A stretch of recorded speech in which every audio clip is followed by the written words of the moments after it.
We are at She the People, this wonderful organization that is empowering women and women of color. But when I talk with women of color in my own life, they'll say, wow, that Elizabeth Warren has great plans. She's got specific plans. She's got great ideas. But there's a fear in a lot of people of color and a lot of women of color that say, after the experience of 2016, they don't have the confidence in the electorate of this country to elect a woman president. They want to vote one way, but their fear says that they may need to flee to the safety of a white male candidate. How do you address? I think that's called side-eye. I'm just telling you, how do you address people who are not confident? They're not confident the country is willing to elect a woman. How do you address people who may be interested in voting for you, but may be afraid? So,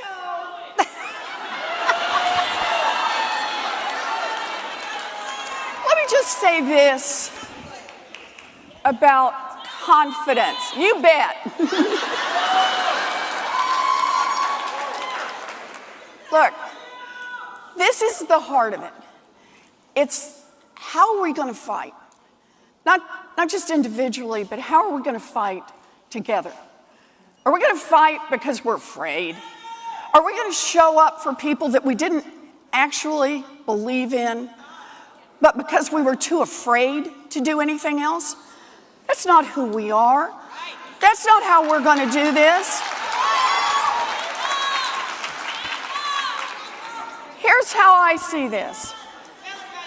I'll tell you how I see it.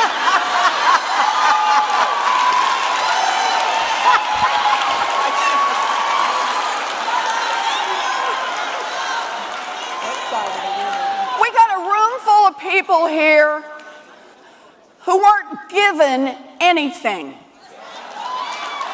We got a room full of people here who had to fight for what they believe in.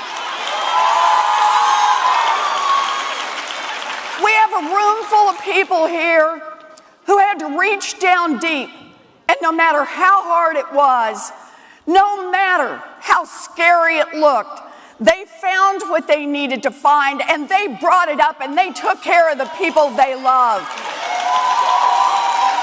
They fought the fights they believe in. That's how they got into these seats today.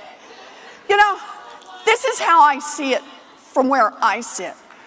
I was in middle school when it's just my mama and my daddy and me. The boys are gone. My 3 older brothers, they've all gone off to the military. My daddy has a heart attack. Everybody thinks he's going to die. He comes back home. He can't work. My mother has never worked outside the home. We lose our family station wagon. My mother is terrified. I hear her at night. I hear her cry. I learn words like mortgage and foreclosure from my parents late at night while I'm supposed to be asleep. And I do remember the day I walk into their bedroom. I'm just a kid, and I see the dress laid out on the bed. You all know the dress. The one that only comes out for weddings, funerals, and graduations. And my mother's standing there in her slip and her stocking feet, and she's crying, and she's pacing, and she's saying, we will not lose this house. We will not lose this house. We will not lose this house. She was 50 years old, and she had never worked outside the home, and she was terrified.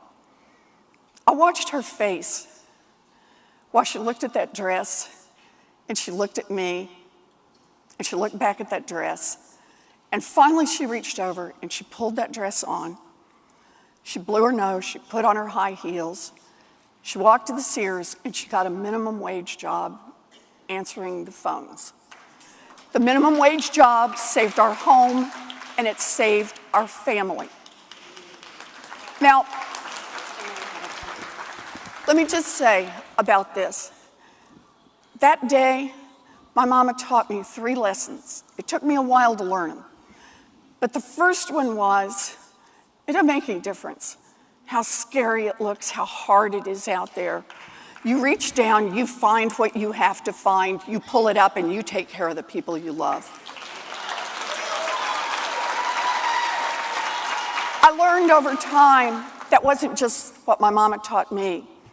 It's what millions of people across this country have taught their daughters and their sons through the years. You do what has to be done to take care of the people you love.